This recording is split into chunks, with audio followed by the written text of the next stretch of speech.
Just my luck.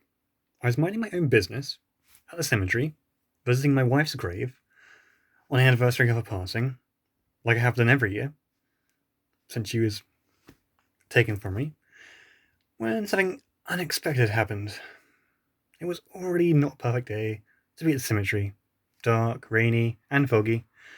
But I just finished work, and it gets dark quick in the autumn, and I can't control the weather, and now, this. At first I thought, fancy dress? Halloween, only a few days away. But the more I stared, the more it dawned on me that that would be ridiculous. Yet I could not fathom a rational explanation for what I was seeing in the cemetery. See, I was looking at a walking corpse slowly approaching me. I mean, a corpse is a bit of a nasty word, but I mean, there's literally flesh falling off. So I say, "Are you okay?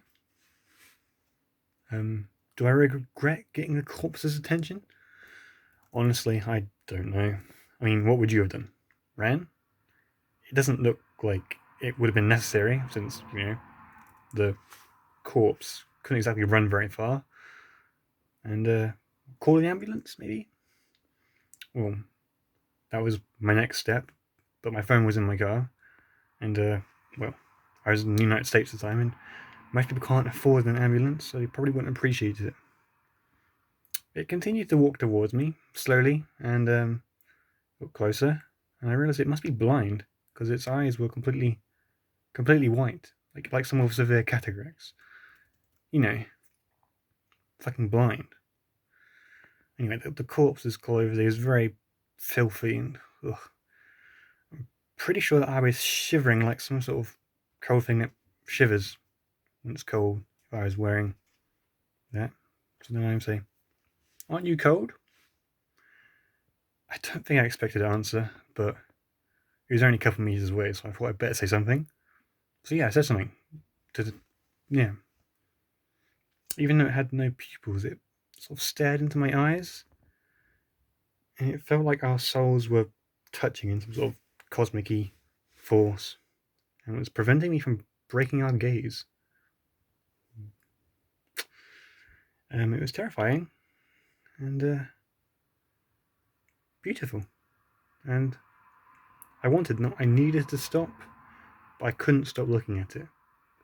It wouldn't let me, somehow, and it felt like it was sucking my soul out of my life and my eyes, and I was experiencing something much worse than death.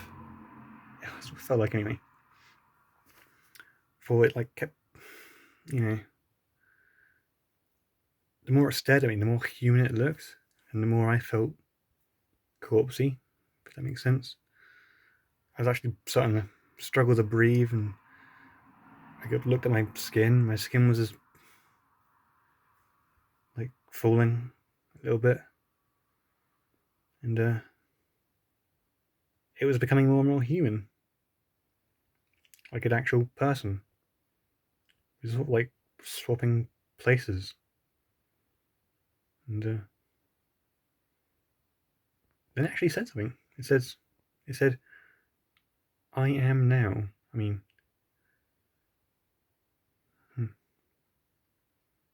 that's sort of